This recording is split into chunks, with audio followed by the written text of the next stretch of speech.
Welcome to Back on the Broomstick, A modern witch's spoken word grimoire. where two witchy friends from way back are reconnecting to their pagan roots after a long period of mundanity. We're rewalking the path of the wise and trying out all the latest spells, rituals, and magical theory in today's witchcraft and pagan practices. So grab your wand and your incense Your cauldron and your crystals and join us as we get back on the broomstick. Hi, and welcome to Back on the Broomstick. I'm Layla. And I'm Chelle, and today we are talking about the next notch on the wheel. And what would that be? Beltane! No. Well, yeah, in the Southern Hemisphere. Yes, hi Australia, by the way. Hey, New Zealand. Do you know that the country that listens to us the second most is Australia? And it's Beltane there.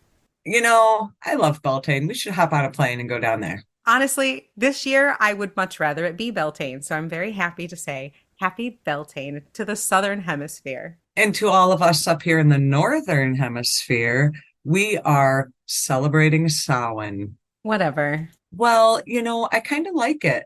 That whole thin veil, and you can feel the spirits. I mean, I know it is equal at Beltane, but I feel like I can feel it more.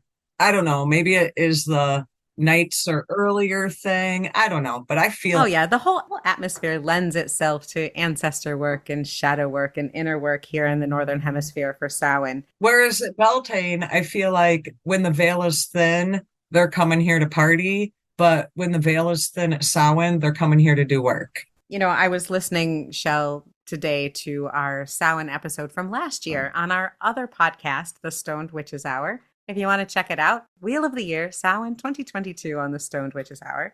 And it kind of made me sad, Shell. Why? Because I was happy then. I was all excited about Samhain. I was all happy about the reflection and going within. And I'm like, yeah, Samhain's not that sad. It's our beloved dead coming back.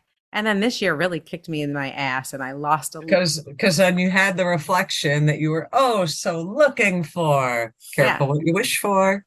Unfortunately, there was a lot of death in my family this year. My beloved dog died. My 100-year-old grandmother died shortly after turning 100. My uncle, one of my beloved uncles, got cancer and suddenly passed away very quickly this year. It's been a shit year, Shell. I'm not so sure that we're going into this Samhain with a much better year ahead. Crazy world we live in, just saying. It's definitely not a happy Samhain this year. There's not a lot of yay, my beloved dead. I'm gonna cry a lot this Samhain. I know it.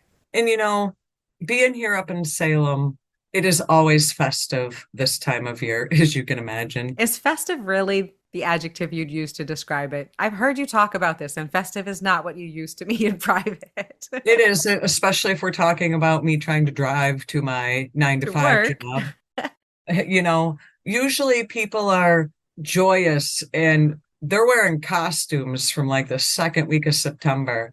Nobody is like that. They're just like zombie tourists walking around. Nobody's in costume. Now, hold on. Back up, back up. I've spoken to you several Octobers now through the years, and one of your favorite things in Samhain is at work to sit there and watch the great window looking out onto Main Street proper and seeing all the different costumes, and you No, love that part. no, sat in the window the other What? day.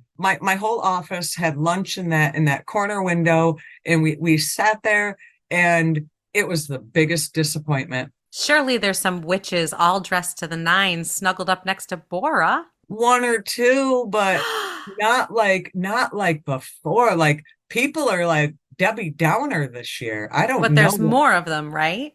Even Way more more people, but they're all in street clothes. I don't get it. I don't get it. I don't get it. weird. Definitely a strange year, whether it's Beltane or Samhain. I wonder if it has to do with all of the eclipses and all of that, like planetary The hubbub. shit that's going on in the world Yeah, that which we shall not speak of. yeah. Yeah, it's heavy. Shit's heavy. Wear a costume. This episode comes out right before Samhain, right before the full moon, right before the lunar eclipse. Buckle in, folks. We're going for a ride this weekend. Eesh, my good gracious.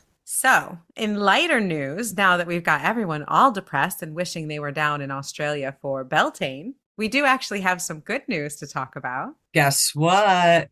If you stay till the end of the episode, we know who has won Jamie Della's book, a signed autograph, or the audiobook voiced by Jamie herself. And I'm sad to say we already know that I'm not the winner. No, Chelle was disqualified. I had to throw away at least 13 of her own name that she put in there, but Hey, you can't blame me for trying. Really, really. don't blame you one bit. So, we will tell you at the end of this episode who the winner is. So, stay tuned for that. So let's talk about Samhain a bit. Now, we mentioned the thinning veil. I like to, as we posted on our social media, kind of display things that make me think of my ancestors that have passed. Now, I know Layla has a fun thing that she does that she stole the idea from somebody, but we won't talk about that. But I think sometimes it's more about taking advantage of the thin veil than maybe focusing on other aspects, because the way I look at it is you don't have too many opportunities for that thinnest veil. So take advantage when you do. Beltane and Samhain, I mean, it doesn't get thinner than that. And while you can talk to your beloved dead any time of the year, you can talk to your ancestors at any point of the year, it does feel different now. It does feel more conducive to those conversations. And I don't know about you, but I have been thinking about people near and dear to me this year that have passed a lot. I've been dreaming about them. Things that they used to like are coming up unexpectedly in my life. And, I'm noticing these synchronicities and these things, and it just feels like they're very, very close. And this year, for some reason, I'm more prone to want to do tarot readings. And, not that I don't do them, but I've never done it any different in October than any other month.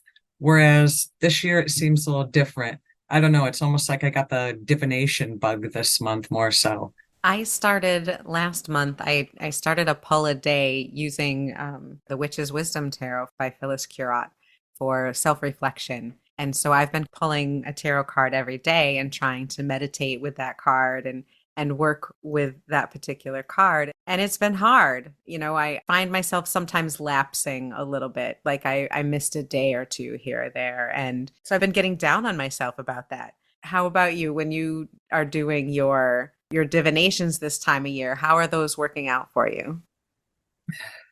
It's almost like for as thin as the veil is supposed to be, things are a little cloudy. Messages seem garbled, like talking through static. Like there's just something weird about this year. I don't know. I can't even explain it. Like you said, maybe the eclipses are having something to do with the energy just being kind of all over the place.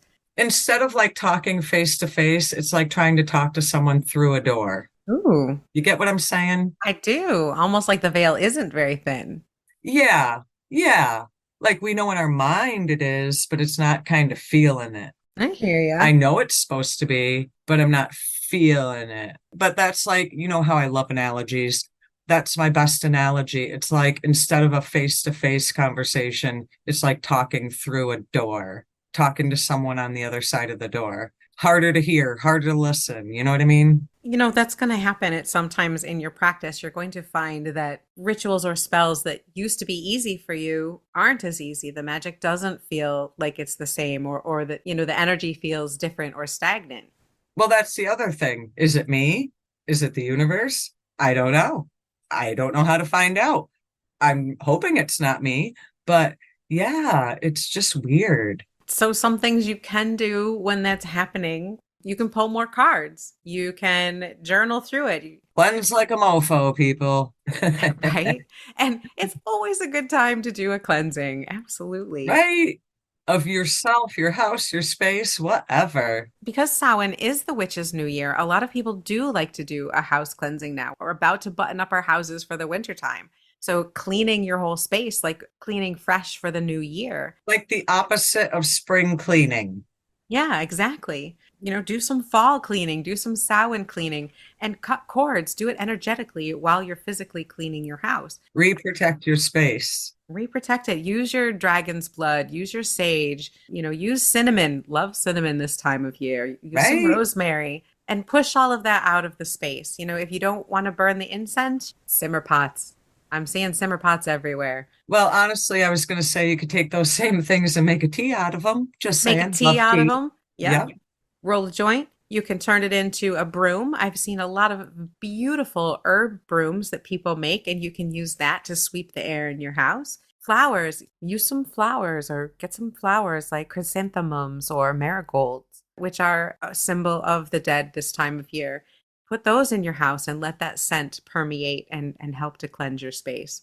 And I like shiny things. So, I got some crystal quartz all over the place and, my rose quartz and, just good things to have around. Yeah, sit with your crystals. Personally, I have been neglecting my ancestor altar. So what I have been doing lately is doing a lot of cleansing. I've been cleaning my space, cleaning each of the items that I like to have on my altar, and unfortunately putting on some new ones and setting that up. And so I'm trying to take my time with that and really set up a beautiful ancestor altar.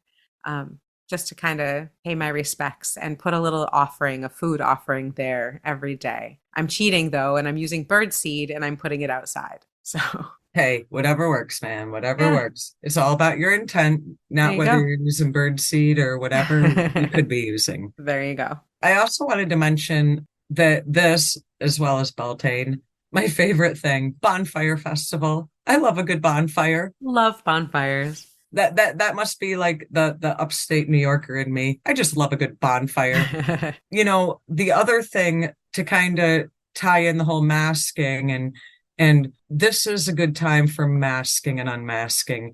And I'm not necessarily talking about, trick or treating per se.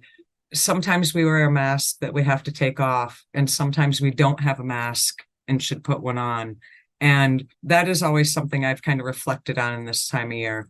Do I have a mask? Should I have a mask? You know what I mean? I don't know why I get so deep this time of year. Maybe it's the whole dark thing, but I take the whole trick or treating mask thing to a spiritual level of what masks should I or should I not be going into this next year with. We all hide behind masks here and there, whether friends, family, work, out in random public, wherever at the mall. But what masks do you want to leave behind or pick up going into the new year? There's a ritual for you. Right? Take some of those paper masks, make your own paper masks and write words on them. You know how you used to make when you were a little kid? You cut a circle, maybe in a pie plate or something, put little holes on the side and tie thread around it so you Oh could, my God, a paper plate. Yes. yeah, so make a, like a paper Yes. plate mask. You could make some literal masks out of paper plate or a piece of paper. Yeah, you could put feathers on it, do whatever. Cut eye holes in it, a little mouth hole in it, and then write on it all the different things that mask represents that you don't want to wear anymore, and then burn that bitch in the bonfire. Or on the flip of that, you could also make masks of what you want to have going into the next year. Like I said, what masks are you wearing now that you want to leave behind? And what masks should you maybe wearing coming into the new year that you should pick up on? Yep. And it's a good reminder that this is the third harvest. This is the new year. This is like Samhain for the Celts. This was, I don't know if it's technically the name of the month, but it's the time of year. It's like the end of the year, basically. It's their liminal time between summer and winter, the ending of one season and the beginning of another. And so liminal spaces are very, very good for, just like you said, leaving behind that which doesn't serve you and carrying forward only that which does. And bonfires are a beautiful symbolic way to get rid of things. Not everybody can have a bonfire. So if you got a little cauldron or a little candle, that will work just as well. Or you can symbolically burn things. You don't have to literally burn it. I'll be honest with you, I like to literally burn things. Fire, fire, fire, fire. And I mean that in the most Firebug kind of way? not No. firebug kind of way. No, in the most magical kind of way. Right. Yeah. But I like that as a good activity. That is a good activity for this time of year. But I don't know. I think this year I'm going to kind of more relish in the be in the now. That's a good lesson to remember anytime, but definitely after the third harvest, after you've put away, the growing things are all done now. We have gotten the last little bits from the field, and you better be ready. You have to be ready. And sometimes you've done all you can do. You've learned all you can learn. You've put away the things that you need to. Now you need to just be here right now and experiencing where you're at right now. That can be really hard. Well, a lot of people look at Samhain like they look at, like January 1st, New Year's Eve. Let's make some resolutions. Well, whether it is January 1st or October 31st, none of us stick to these resolutions, You've people. never liked resolutions. I am the most anti-resolution person on the planet.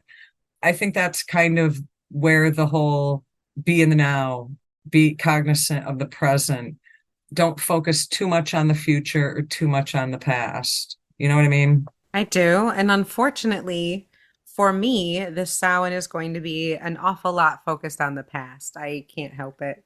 There's just a lot of saying goodbye, I guess I need to do.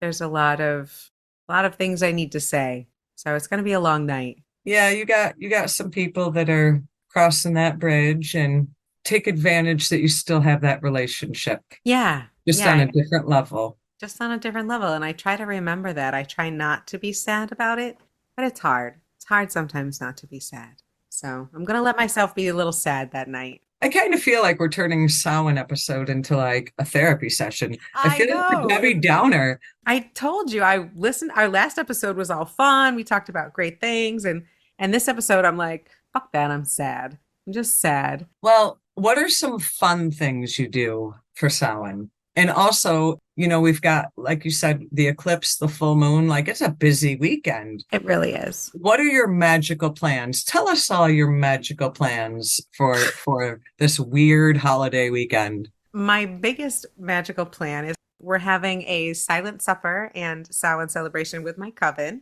so I'll be doing that. But for myself, I'll be doing circle in my backyard in my ritual space. But I'll be doing a fire. I'm going to have a fire in my backyard and burn it all night long while I cry my eyes out. See, we can't get away from the sad. While I cry my eyes out all night long and wait till dawn. So I'm going to be doing a ritual there and then keeping that going until morning. How about you? This is where we're going to start livening this up, folks. I am having a very non-magical Samhain this year. My plans include being one of the 400,000 people reveling in downtown Salem, Massachusetts. Throw some history in there, maybe do a ghost tour. It's a lot of people. It It's is going a to be lot of people. shoulder to shoulder pagans, isn't it? Really more people than really should fit in this town, but hey, I ain't judging. I am going to be reveling in the whole Samhain vibe in which city, USA? Hey, that's a better way than I'm going to spend it. I'm going to be spending it in my damp and cold backyard in front of my kind of admittedly cool backyard fireplace. And I'm going to be sad all night until dawn. And you're going to be having fun with pagans. So I will send you pictures. I appreciate it. Awesome. Yeah, that's how I'm planning on spending it. And I mean, don't get me wrong. I will do my own thing at some point over the weekend in my ancestor reflection and all of that. Honoring the full moon and that lunar eclipse on the 31st. I am going to be a Salem reveler. I've been out there before around the season, and it is just the vibe is electric. Mayhem. Yeah, Mayhem. it is. There's a lot of people there, and I guess it's breaking records this year. The nice thing is, if you ever feel alone in the world, like you're the only witch out there, come to Salem on Halloween. There'll be more witches around you than you will ever want to be close to.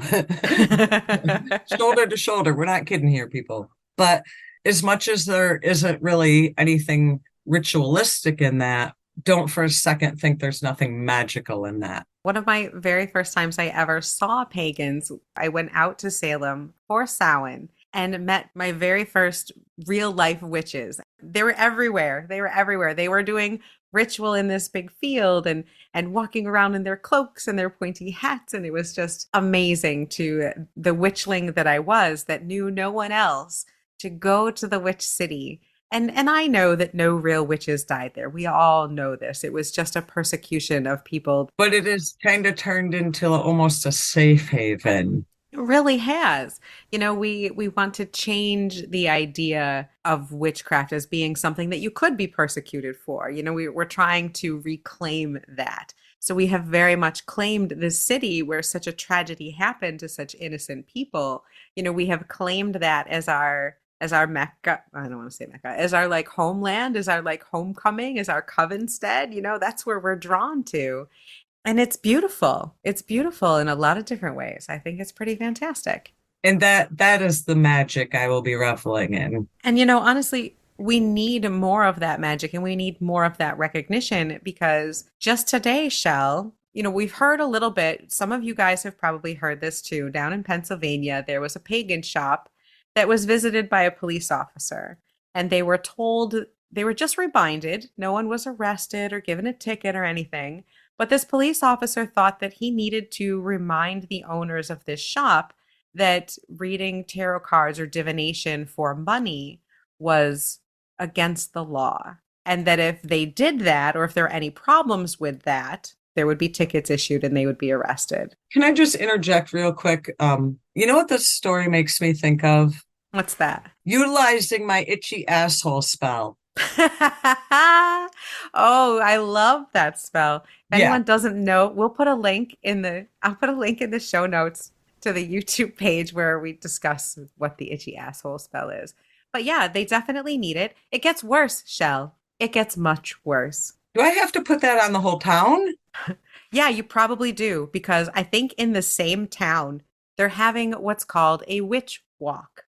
And what that is for about 3 hours, people dress up like witches, walk around, they go to different businesses in the area. I'm not sure exactly what all goes on here, but it looks like a lot of fun. And it's being protested by the local church. What? And they're actually posting memes about burning witches. Okay, first of all, it is the year 2023, and this is really happening. It And really is happening. in Pennsylvania, In Pennsylvania. can I point something out about Pennsylvania? That is where people came over from Europe for religious freedom. Isn't that like against everything that Pennsylvania was founded on? They say that these practices are a gateway to the diabolic and invite demonic presences into one's life, family, and home. We have done some diabolical things, actually, on occasion. Oh, yeah. Yeah, so he's not entirely wrong on that one. But I guess I have a hard time. Maybe I'm naive. I'm usually the naive one, honestly. I can't really wrap my head around the fact that we're still dealing with that in 2023. I'm absolutely completely surprised at what's going on here. I mean, it looks like just a fun little thing. I don't see anything at all here, even that's necessarily actual real witches. It just looks like a fun Halloween thing to do for the community. And people are very quick to not only condemn it and say that people shouldn't go, but they're actually posting memes that are threatening. See, and you thought we were going to talk about fun stuff, didn't you? I did. And, I don't understand the prejudiceness.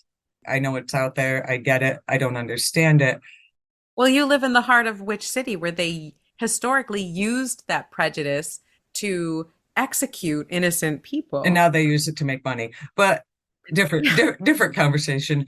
But I feel like, why is that okay? I mean, it's in the news and yet nobody does anything about it.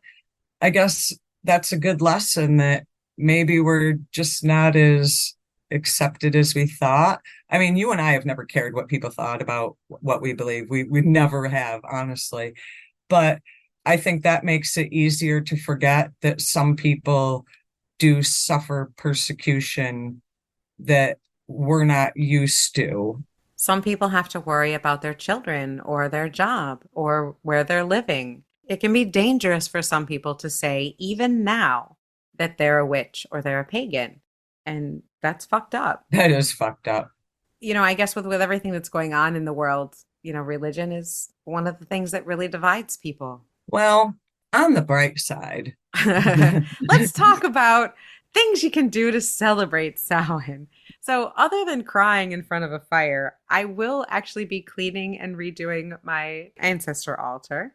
I will also be I do like to set a place. I like to set a very elaborate table for Samhain. And leading up to Samhain, I will often leave a place setting, like a dinner place setting. Your best china, your best silverware, your fanciest wine goblet, your coolest water glass, whatever you've got, set out your most beautiful place setting.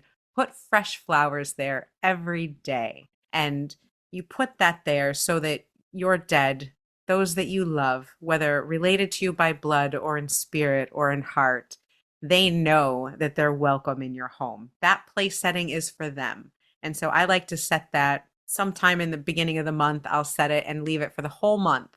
And then on Samhain itself, I'll actually serve food onto that plate. And then later I put that plate outside to offer to the elements and to the animals and to my beloved dead.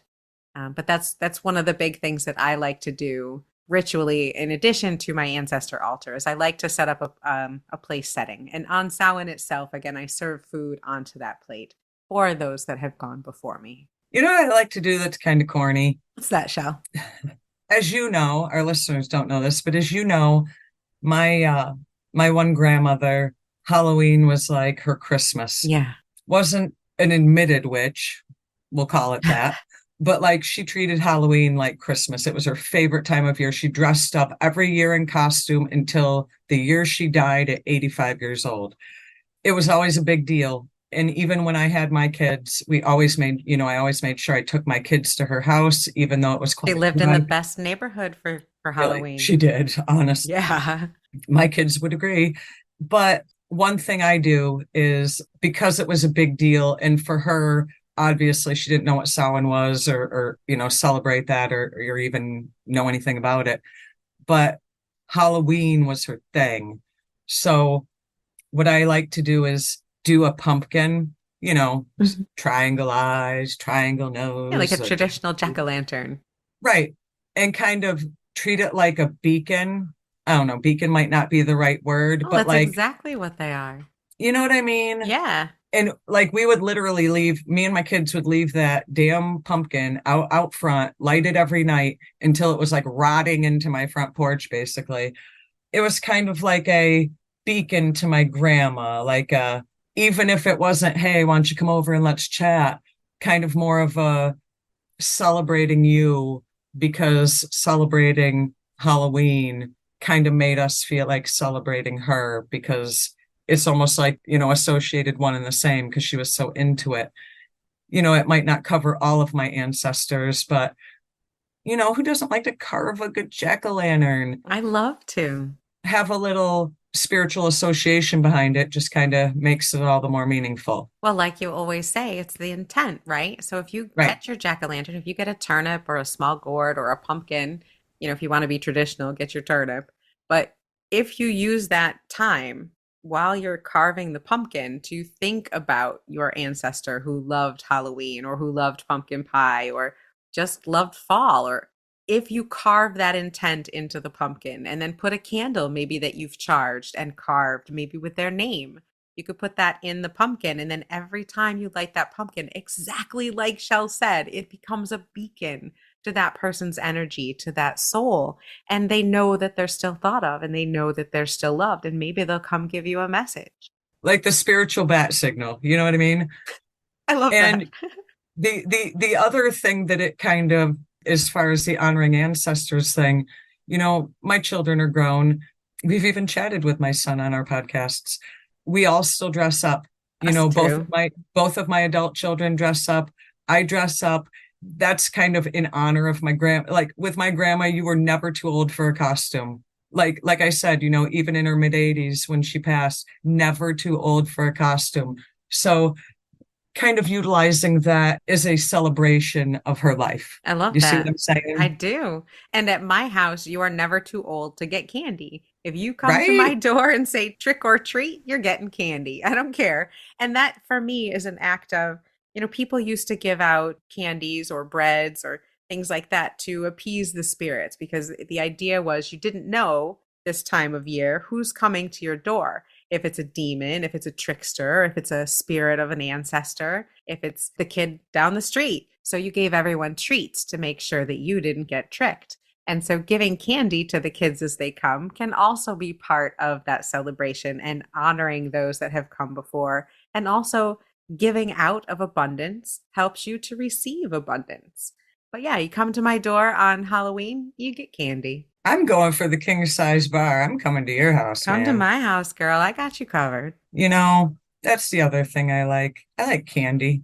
I ain't gonna lie. When I had kids, I'd take some of their candy when they went to bed. I ain't gonna lie. But I always try to leave out a piece of candy in honor of my grandma. I don't know. It's just a thing. Just a thing. And maybe I focus too much on one person, but that could just be because of how much it meant to her and and as you know, how close I was with that grandma. Mhm. So sometimes I do tend to focus on her more this time of year. That makes sense. And, you might focus on people who have passed more recently, or there might be some years where someone comes through more strongly than others, and that's okay. Maybe you want to tailor your holiday around that particular person if that happens. To go by our general rule of thumb, do what works for you. Hey, we do say that, don't we? We do. We really do. But we mean it. We truly mean it. That's the best part. We're not just saying it. No, because that is really what works. Your magical brain is different than everyone else's magical brain. And some things are pretty close to universal, but not everything is. In my magical brain this Samhain might not be my magical brain next Samhain, That's people. right. Well, hey, like we said, I listened to us talking last year and I was looking forward to it because I have a lot of good associations with Samhain. This year, I'm not. I heard my dog walking in the background of that episode and I started crying and couldn't listen to the rest of it. So the energy this year and where my intention is focused is different this year than it was last year. Well, I would like to say for anyone who would like to listen to a less Debbie Downer Samhain episode, check out our Samhain episode again on the Stoned Witches Hour podcast. But I am going to take this wonderful energy we've got going on and turning that frown upside down. So, Layla, I hear we might have a winner tonight. You, Chelle, are exactly right. Earlier today, we had the pleasure of having Jamie Della with us to help us pick this winner. And the winner is, drum roll please. And it's not me, damn it. No, sadly, it's not you. Oh my God. And the winner is Tara A. Woohoo! Yay! Congratulations, Tara. Last initial A. You will be getting an email shortly from Jamie Della, and you'll get to pick what you like, whether the autographed copy of A Box of Magick or the audiobook. I'm jealous, Tara, by the way. So we appreciate that you entered, but I'm so jealous of you right now.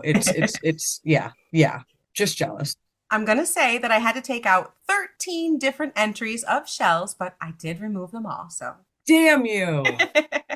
So congratulations again, Tara. And we appreciate you entering. We appreciate everybody who entered. We appreciate everybody who took the time to go to the website. And you know what? Stay tuned because we might be doing this again. Absolutely. I'm still jealous. Definitely thank everyone who went to our website backonthebroomstick.com. I am overwhelmed with all the nice messages and everything that everyone said that went there. Thank you again for signing up and just know that we love you as much as you love us. So, we can't really reach out to you to like and share you, but if you could reach out and like and share, send us your comments, send us an email. You got some thoughts, maybe a show idea, get us on email. Layla, what's our email? Layla at backonthebroomstick.com or backonthebroomstick@gmail.com. Tell them our Instagram. At Back on the Broomstick. And what is our Facebook? At Back on the Broomstick. Wow, that's pretty. It seems kind of like we're back on the broomstick. I had to do it so I wouldn't forget, and I'm pretty sure I won't forget that. So check us out, send us an email, and as always, keep it witchy. Happy Samhain.